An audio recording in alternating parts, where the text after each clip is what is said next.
Hi and welcome to Confident Faith, where we share and defend the truth of Christianity. In this video, we're looking at the question, is the New Testament true? When examining the reliability or trustworthiness of the New Testament, there are two overarching questions that must be answered. Firstly, have the original writings of the New Testament been accurately copied and passed down to us through history? In other words, is the New Testament we have today the same as the original documents written approximately 2,000 years ago? And secondly, did the events recorded in the original writings actually occur? Were the apostles telling the truth, or were they lying, or perhaps innocently mistaken about the life, death, and resurrection of Jesus? This episode is dedicated to answering the second of these two overarching questions. An effective way to do this is to examine a cumulative case for the truth of the New Testament, which consists of 5 lines of evidence, all starting with the letter E.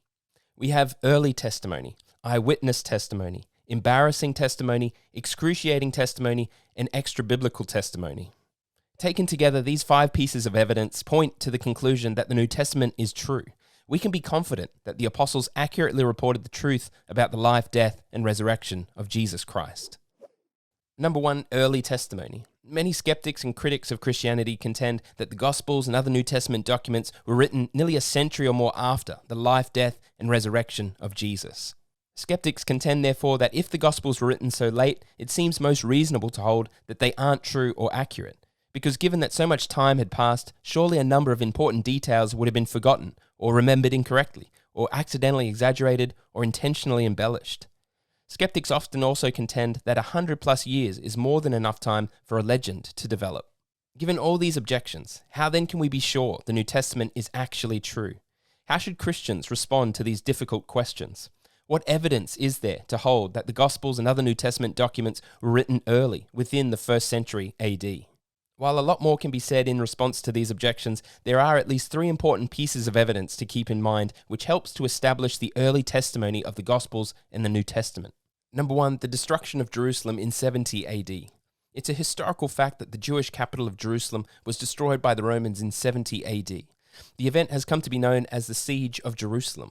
It was the decisive battle in the First Jewish-Roman War. The Roman army captured Jerusalem, which had been controlled by Jewish rebel factions since 66 AD, before destroying the city along with its temple. It's an understatement to say the event was extremely significant and devastating for the Jewish people. Interestingly, for our purposes, there is not a single record of this important event in any of the 4 Gospels, the book of Acts, nor any other writing of the New Testament. On this point, Christian apologist Frank Turek provides a helpful example. Imagine you're reading a book. You don't know when it was written, but it's about the history of New York City. Imagine you get to the end of this book and then realize there's been absolutely no mention of the devastating events that occurred on the 11th of September 2001. When would you assume the book was written?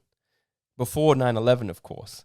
While many theories can be offered to explain why the destruction of Jerusalem is not mentioned in the New Testament, it appears most reasonable to hold that it wasn't mentioned because it hadn't yet occurred at the time the New Testament was written. This is one compelling piece of evidence for the early testimony of the Gospels and New Testament. Number 2, the life of Paul. The life of Paul is an important key for the early testimony of the New Testament.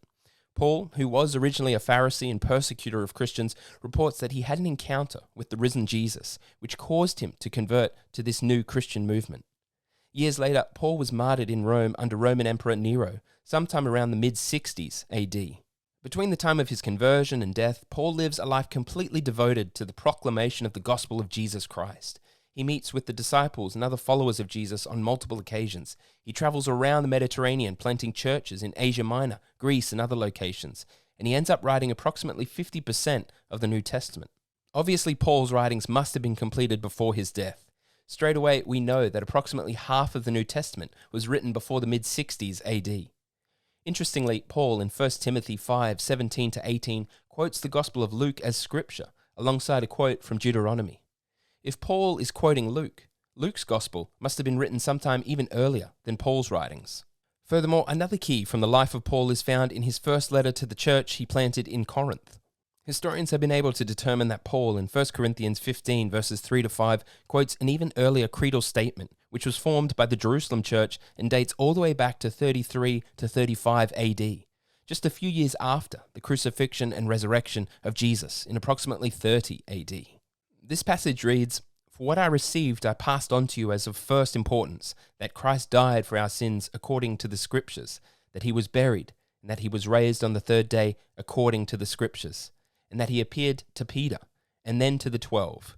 After that, he appeared to more than 500 of the brothers and sisters at the same time, most of whom are still living, though some have fallen asleep. Then he appeared to James, then to all the apostles, and last of all, he appeared to me also. Paul likely received this creed when he first visited Peter and the other disciples in Jerusalem just a few years after his conversion in approximately 33 AD. Number 3, the writings of Luke. The writings of Luke is another important key for the early testimony of the New Testament. Luke was an associate of the Apostle Paul. He authored 2 books included in the New Testament, the Gospel of Luke and the book of Acts. Luke begins his Gospel with the following introduction. Many have undertaken to draw up an account of the things that have been fulfilled among us, just as they were handed down to us by those who, from the first, were eyewitnesses and servants of the word. With this in mind, since I myself have carefully investigated everything from the beginning, I too decided to write an orderly account for you, most excellent Theophilus, so that you may know the certainty of the things you have been taught. Here Luke clearly identifies that his gospel is an orderly account of the life, death, and resurrection of Jesus for his friend Theophilus. Interestingly, Luke starts the book of Acts with the following introduction. In my former book, Theophilus, I wrote about all that Jesus began to do and to teach until the day he was taken up to heaven. Here we can clearly see that the Gospel of Luke and the book of Acts is a 2-part work written by Luke to his friend Theophilus. Interestingly, the book of Acts, which recounts the acts of the apostles and the happenings of the early Christian movement, ends without any mention of Paul's death. This leads us to believe that Acts was written sometime prior to the mid-60s AD. Now, if Acts is part 2 of Luke's writings to Theophilus, the Gospel of Luke must have been written even earlier, perhaps mid to late 50s AD.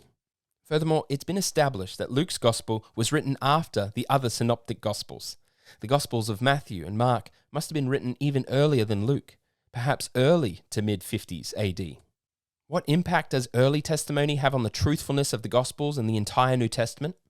If early testimony can be established, we can be confident that the Gospels and other New Testament writings are not a product of myth or legend written centuries after the time of Jesus. Number 2, eyewitness testimony. It's clear that the authors of the New Testament claim to be eyewitnesses or close friends and associates with access to reliable eyewitness testimony. Take, for example, the introduction to the Gospel of Luke mentioned earlier, or 2 Peter chapter 1, verses 16 and 17. It reads, "For we did not follow cleverly devised stories when we told you about the coming of our Lord Jesus Christ in power, but we were eyewitnesses of his majesty." Many skeptics and critics of Christianity contend that the Gospels and other New Testament documents were written 100+ years after the supposed life of Jesus. If this is true, it means they were written at a time well beyond the lives of the apostles, and therefore the New Testament couldn't have been written by eyewitnesses. When answering this objection, there are at least 2 important factors to consider.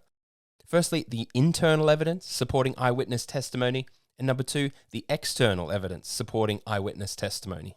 Number 1, the internal evidence. Internal evidence refers to any evidence we can gather from within the New Testament itself.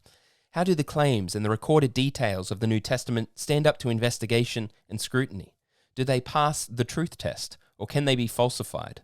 Christian apologist Frank Turek notes that there are 84 details in the book of Acts alone, from chapters 13 to 28, that have been identified as historical eyewitness details by Roman historian Colin Hemmer.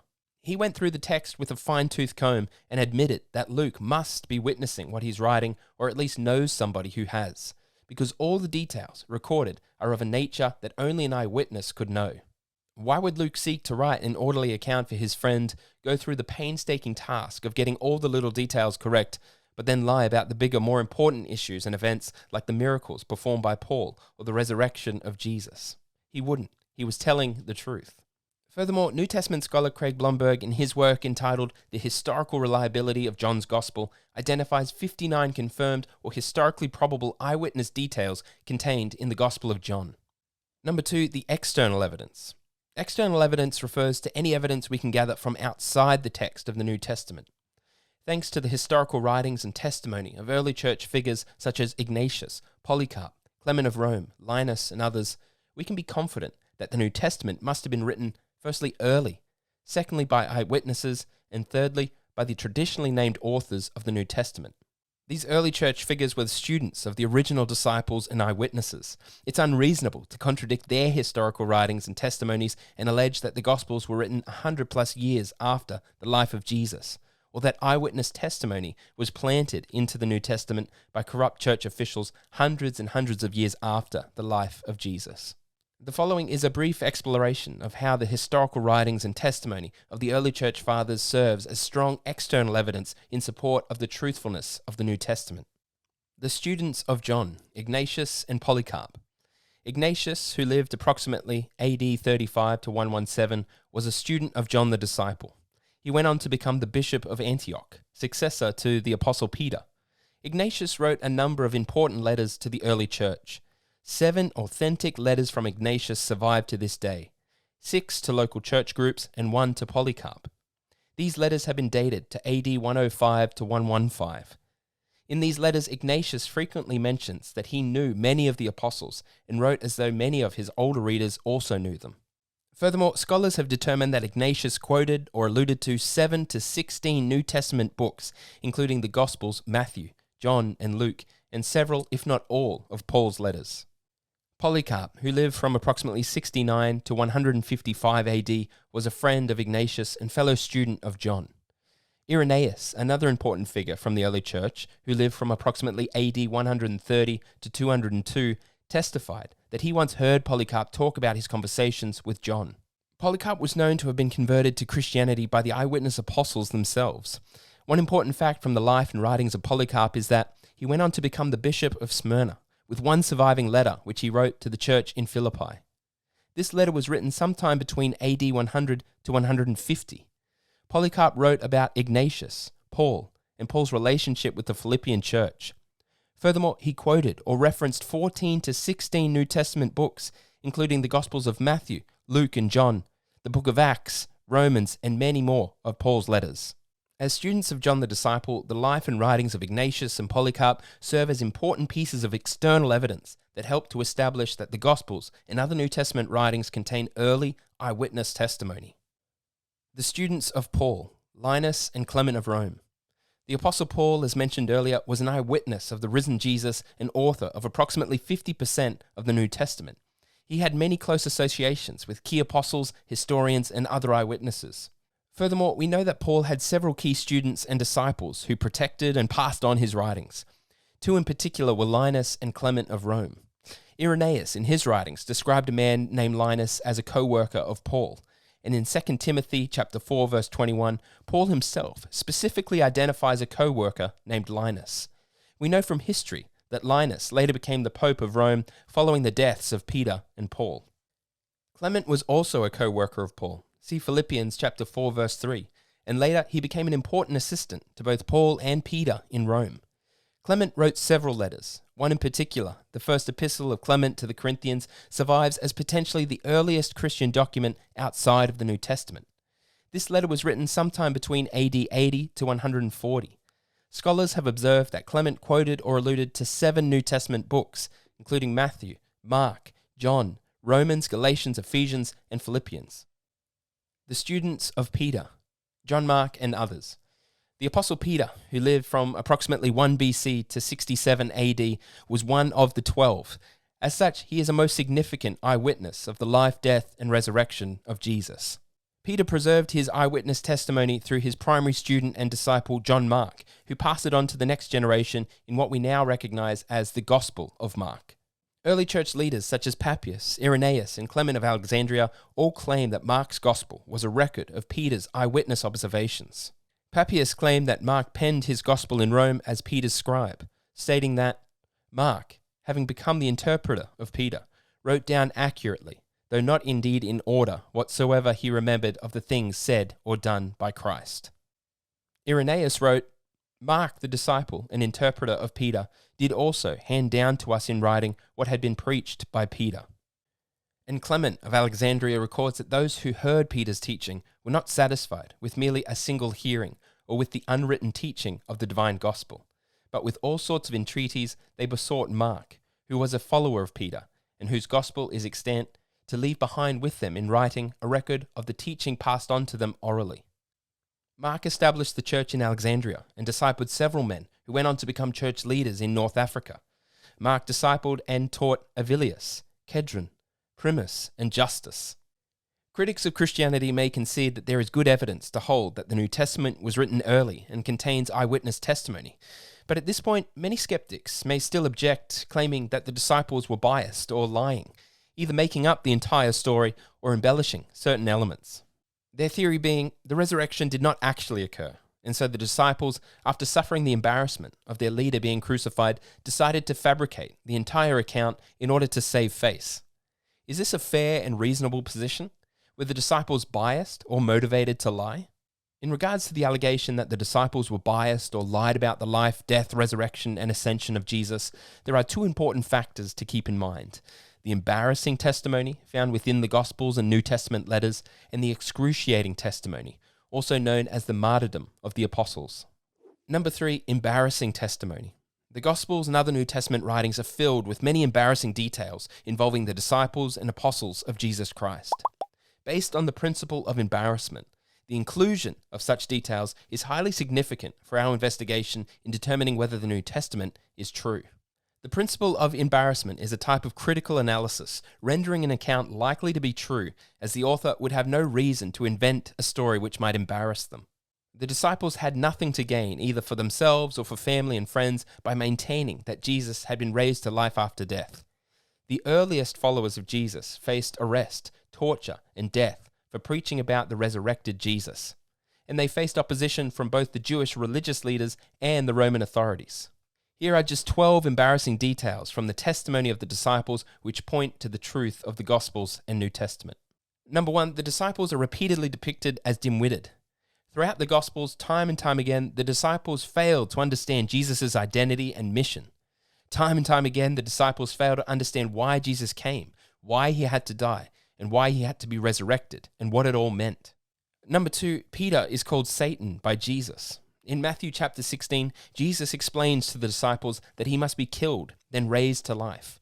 Peter, lacking understanding, takes Jesus aside and rebukes him, stating, "Never, Lord, this shall never happen to you." Jesus turned and said to Peter, "Get behind me, Satan. You are a stumbling block to me, and you do not have in mind the concerns of God, but merely human concerns." Number 3, Peter denies knowing Jesus 3 times. In Matthew chapter 26, as Jesus is on trial before the Sanhedrin, Peter stands at a distance. Bystanders recognize Peter and begin to recall his association with Jesus. 3 times Peter denies knowing Jesus. Number 4, Paul rebukes Peter. In Galatians chapter 2, the Apostle Paul rebukes Peter on a theological issue. If the New Testament writings are nothing but carefully concocted stories, why do we read about 2 apostles arguing over theology? Number 5, the disciples run away at the crucifixion of Jesus. In Mark chapter 14, we read the disciples succumb to cowardice and run away from the scene of Jesus' crucifixion out of fear. That's embarrassing. Why would they admit this if not true?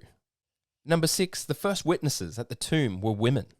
In Luke chapter 24, we discover that the gospel writers acknowledged that the women were the first witnesses at the empty tomb of Jesus. This is a highly significant admission and detail. In first century Palestine, women had low status as citizens and legal witnesses. Their testimony was not considered on par with that of a man. If the empty tomb story were a lie or a product of legendary development written centuries later, it would have stated that men, not women, had discovered Jesus' empty tomb. Yet all 4 Gospels state that the women were the first witnesses. Christian apologist Sean McDowell notes that the fact that the disciples include women as the first witnesses to the empty tomb points to one thing: they were reporting the truth. Number 7, after the resurrection, some still doubted. In Matthew 28, as Jesus stands on the mountain with the disciples before his ascension and just before commanding them to go and make disciples of all nations, the account states, "When they saw him, they worshipped him, but some doubted." That's embarrassing. Even after Jesus' resurrection and triumph over death, some still doubted. Why is this detail included, if not true? Number 8, Jesus' own family thought he was insane. In Mark chapter 3, we read about how Jesus' own family thought he was out of his mind. Many skeptics claim that the New Testament writers invented the lie that Jesus was God. If so, why are they saying his own family at one point tried to seize him because they thought he was insane? Number 9, Jesus was called a drunkard. Luke chapter 7 verse 34, reporting the words of Jesus, states, The Son of Man came eating and drinking, and you say, here is a glutton and a drunkard, a friend of tax collectors and sinners. Number 10, Jesus was called demon-possessed. In Matthew chapter 12 and Mark chapter 3, Jesus is called demon-possessed by the Jewish religious leaders. Number 11, a prostitute wipes Jesus' feet. In Luke chapter 7, verses 36 to 40, we read the account of Jesus having dinner at a Pharisee's house when a previously immoral woman, apparently broken and regretful for the sinful life she had been living, comes to Jesus in worship, pouring perfume on his feet and wiping them with her hair. Christian apologist Frank Turek notes that this would have been a highly scandalous scene. Such actions by the woman could have easily been misunderstood as a sexual advance. Indeed, in the gospel account, we read about the Pharisees' outrage at Jesus for not harshly dismissing the sinful woman. And number 12, Jesus' own bloodline includes prostitutes and questionable women. At the beginning of the Gospel of Matthew, we are presented with Jesus' genealogy. Embarrassingly, Matthew includes two prostitutes or questionable women, Rahab and Tamar. If the Gospel writers were making the whole Jesus story up, it's highly unreasonable to believe that these two questionable women were added to the Messiah's bloodline. Matthew is simply reporting the truth, as embarrassing as it is. Number 4, excruciating testimony. The fourth reason why we can be confident that the New Testament is true is because a number of the New Testament writers died for it. They were killed for sincerely believing and proclaiming that Jesus Christ was the Son of God, the Messiah, and that he rose again after death. Christian apologist and historian Michael Licona notes that, after Jesus' death, the disciples endured persecution, and a number of them experienced martyrdom. The strength of their conviction indicates that they were not just claiming Jesus had appeared to them after rising from the dead. They really believed it. They willingly endangered themselves by publicly proclaiming the risen Christ. The martyrdom of the apostles is a historical fact, one which doesn't make any sense if the disciples were lying. Nobody dies for a lie they know is a lie, especially a lie which doesn't even secure some benefit or security for loved ones left behind. A person may die for a lie they sincerely believe is true. Throughout history, there's been thousands and thousands of martyrs for the various world religions. However, the circumstances involving the death of the disciples was different. They were eyewitnesses. They were in a position to truly know whether the resurrection of Jesus was true or false. They claimed it really happened, and they backed up their claims with their very lives. The following is a brief outline of the martyrdom of key apostles. Peter, the unofficial leader of the disciples, was crucified in Rome during the reign of Emperor Nero between AD 64 and 67. The earliest evidence of his martyrdom comes from Clement of Rome in 1 Clement 5 verses 1 to 4, and Ignatius in his letter to the Smyrnians, chapter 3 verses 1 and 2. The Apostle Paul's transformation and martyrdom is an extremely compelling piece of evidence in support of the truthfulness of the New Testament. Like Peter, Paul was martyred in Rome during the reign of Emperor Nero between AD 64 and 67. The first extra-biblical evidence is found in 1 Clement chapter 5 verses 5 to 7, in which Paul is described as suffering greatly for his faith and then being set free from this world and transported up to the holy place, having become the greatest example of endurance. Further early evidence comes from Ignatius in his letter to the Ephesians chapter 12 verse 2, Polycarp in his letter to the Philippians, chapter 9, verses 1 and 2, and Irenaeus in his work Against Heresies. Next is James, the son of Zebedee. James, together with his brother John and Peter, were among the earliest of Jesus' followers, and therefore had been with him the longest. The scholarly consensus is that James was killed in Judea in approximately 44 AD, and Acts chapter 12, verses 1 to 3 states that King Herod had James put to death with the sword. Lastly, James, the brother of Jesus. Like Paul, James, the skeptical half-brother of Jesus, is a compelling figure. The Gospel of Mark records that James thought Jesus was insane.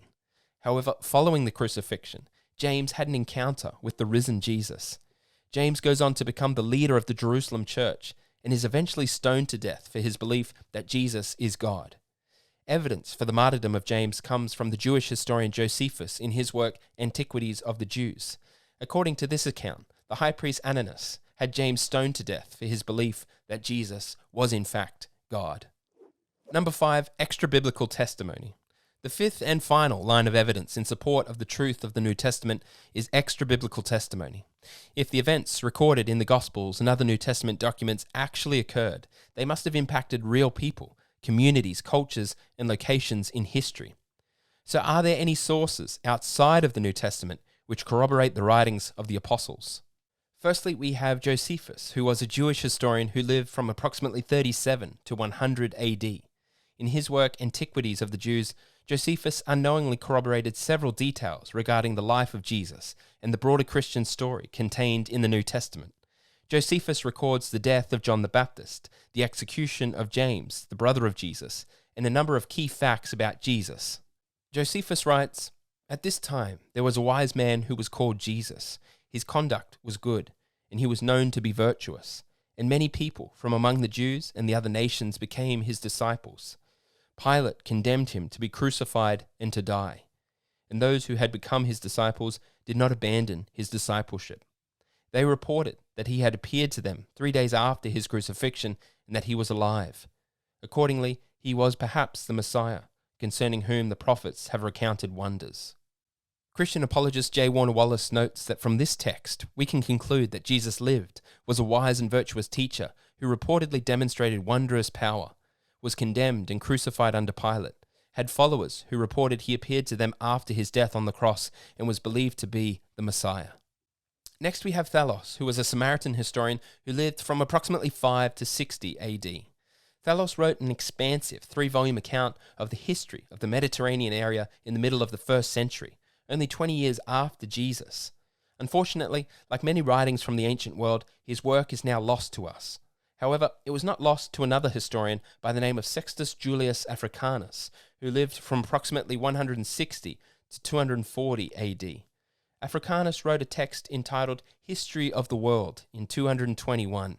In this work, Africanus quoted an important passage from Thalos's original account, in which he refers to the crucifixion of Jesus and the alleged darkness which was observed at the time of Jesus' death. It reads, "On the whole world there pressed a most fearful darkness, and the rocks were rent by an earthquake, and many places in Judea and other districts were thrown down.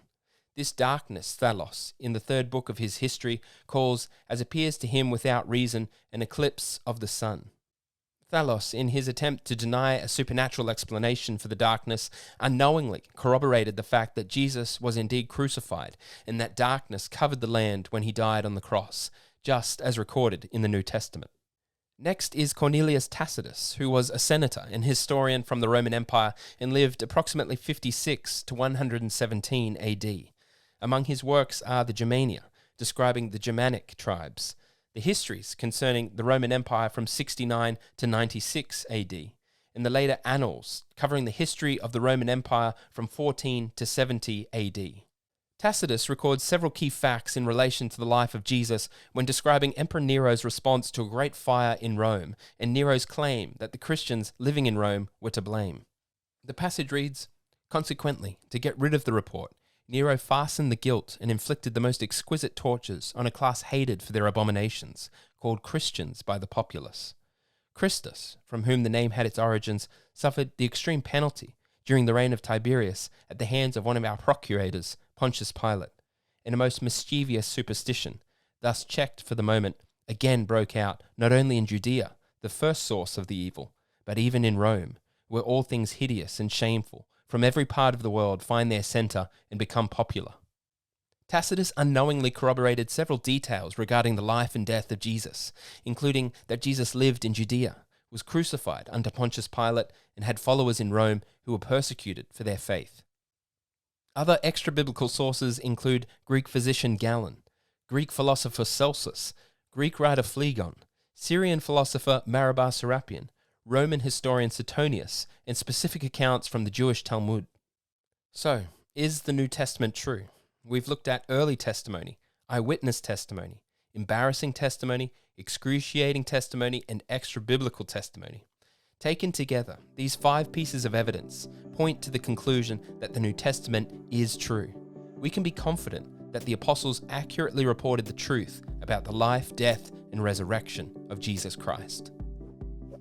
Hey everybody, thank you so much for watching. If you enjoyed this video, hit that like button. And if you're on YouTube and you'd like to be notified whenever we release new videos, be sure to click subscribe below, remembering to also hit that bell icon so you do not miss a thing. Also, a massive thank you to all of the partners of Confident Faith for your support and generous contributions. If you're interested in supporting the work Confident Faith is doing, head to confidentfaith.com.au/partner. From there, you can learn all about how you can sow into this ministry to help us train and equip the church, and also to share and defend the truth of Christianity with the world.